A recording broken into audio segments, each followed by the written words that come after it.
नमस्कार. या भागामध्ये आपण विम्यातील ग्राहकांना समजून घेण्याचे महत्त्व लक्षात घेणार आहोत. म्हणजे इम्पॉर्टन्स ऑफ अंडरस्टँडिंग कस्टमर. विमेदार, मग तो आयुर्विम्याचा असेल किंवा सर्वसाधारण विम्याचा असेल, हा त्या संबंधित विम्याचा पाया समजला जातो. ज्यावेळी कोणतीही विमा कंपनी बाजारपेठेत नवीन विमा उत्पादन आणते, त्यावेळी ग्राहकाला समजून घ्यावे लागते किंवा ग्राहकाचा विचार करावा लागतो. विमा ग्राहकांना समजून घेतले तर विमेदार आणि विमा कंपनी या दोन्ही घटकांच्या दृष्टीने त्याचे महत्त्व लक्षात येते.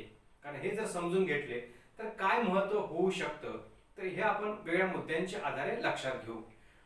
पहिला मुद्दा आहे तो म्हणजे ग्राहकाबरोबर संदेशवहन.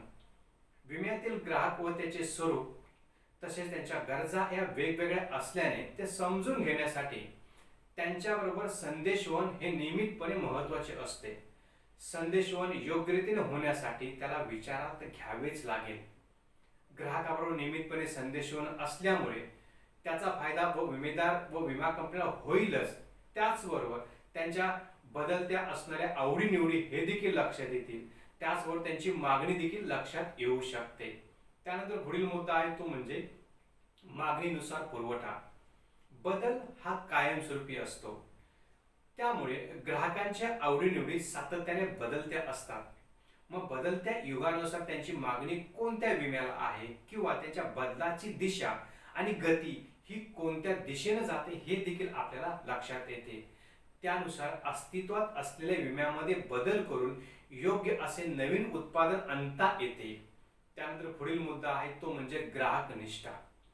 निष्ठावान ग्राहक ही त्या संबंधित व्यवसायाची संपत्ती असते, म्हणून ग्राहकाची असणारी निष्ठा व्यवसाय वाढीसाठी मोठ्या प्रमाणात उपयोगी ठरते.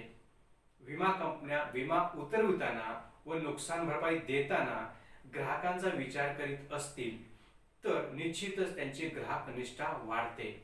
निष्ठावंत ग्राहक हा नेहमीच कंपनीला चांगली प्रसिद्धी देत असतो.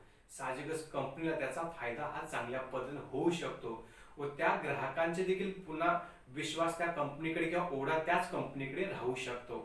त्यानंतर पुढील मुद्दा आहे तो म्हणजे ग्राहक समस्या निराकरण. प्रामुख्याने नुकसान भरपाई वेळी ग्राहकांच्या अनेक तक्रारी येतात. विमा कंपनी ग्राहकाला व त्यांच्या गरजांना विचारात घेत असेल तर ग्राहकांचे तक्रार येण्याचे प्रमाण खूपच कमी येते. सर्वसाधारणतः ग्राहकाला कोणत्या अडचणी येतात, त्या सोडवण्यासाठी काय करता येईल याचा विचार विमा कंपन्यांना करता येतो. म्हणजे ग्राहकाला समजून घेतल्यामुळे हे सहज लक्षात येऊ शकते. त्यानंतर ग्राहक बदलाचा अंदाज. कोणत्याही व्यवसायातील ग्राहक हा सातत्याने बदलत असतो. त्यांच्या आर्थिक परिस्थितीत, त्यांच्या विचारामध्ये, त्यांच्या गरजामध्ये सातत्याने बदल आपल्याला दिसून येतो. साहजिकच त्यांच्या मागणीमध्ये सातत्याने बदल होत असतात. हे बदल कसे आहेत याचा विचार विमा कंपन्या करतात. त्यानुसार विमा कंपन्यांनी देखील बदल हा करावा लागतो. म्हणजे ग्राहकांच्या संदर्भात योग्य अशा आवडीनिवडीचा विचार या ठिकाणी केला जातो. त्यानंतर पुढील मुद्दा आहे तो म्हणजे संशोधनासाठी उपयुक्त. विमा कंपन्यांना देखील सातत्याने स्पर्धक, बाजारपेठ, विमा प्रकार या संदर्भात सातत्याने संशोधने करावेच लागते. म्हणजे बाजारपेठेतील बदलाचा अंदाज, ग्राहकातील बदलांचा अंदाज, भविष्यकाळातील बाजारपेठ या संदर्भात सातत्याने हे संशोधन करावेच लागते. संशोधन करताना त्यामध्ये ग्राहक हाच मुख्य पाया ठरतो.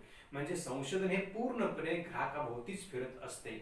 साहजिकच ग्राहकाला विचारात घेतल्यामुळे संशोधन देखील योग्य दिशेने जाऊ शकते. त्यानंतर पुढील मुद्दा आहे तो म्हणजे ग्राहक संबंध व्यवस्थापन. विमा घेतल्यानंतर व विम्याची रक्कम मिळाल्यानंतर देखील ग्राहकाबरोबर नियमितपणे संबंध असणे आवश्यक ठरते. संबंध कसे विकसित करायचे, त्याचे मार्ग कोणते असतील हे ठरवण्यासाठी ग्राहकाला विचारात घेणं अपरिहार्य आहे. म्हणजे ग्राहकाबरोबर संबंध चांगले ठेवले तर त्याचा फायदा विमा कंपनीला अंतिमतः जास्त होतो. त्यानंतर आहे पुढील मुद्दा तो म्हणजे विम्याबाबत स्पष्टता. विमा घेताना नुकसान भरपाई विमेदाराच्या मनामध्ये काही वेळा अस्पष्टता असते.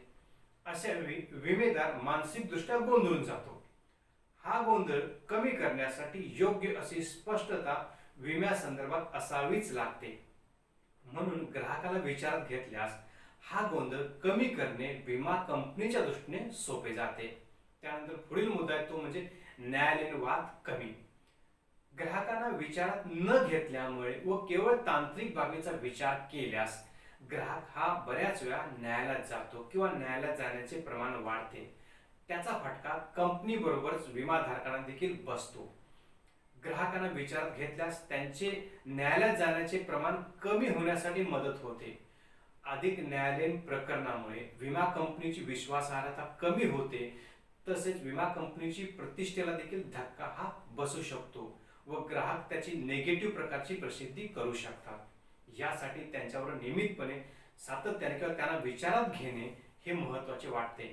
त्यानंतर पुढील मुद्दा आहे तो म्हणजे ग्राहक सेवा सुविधेत वाढ.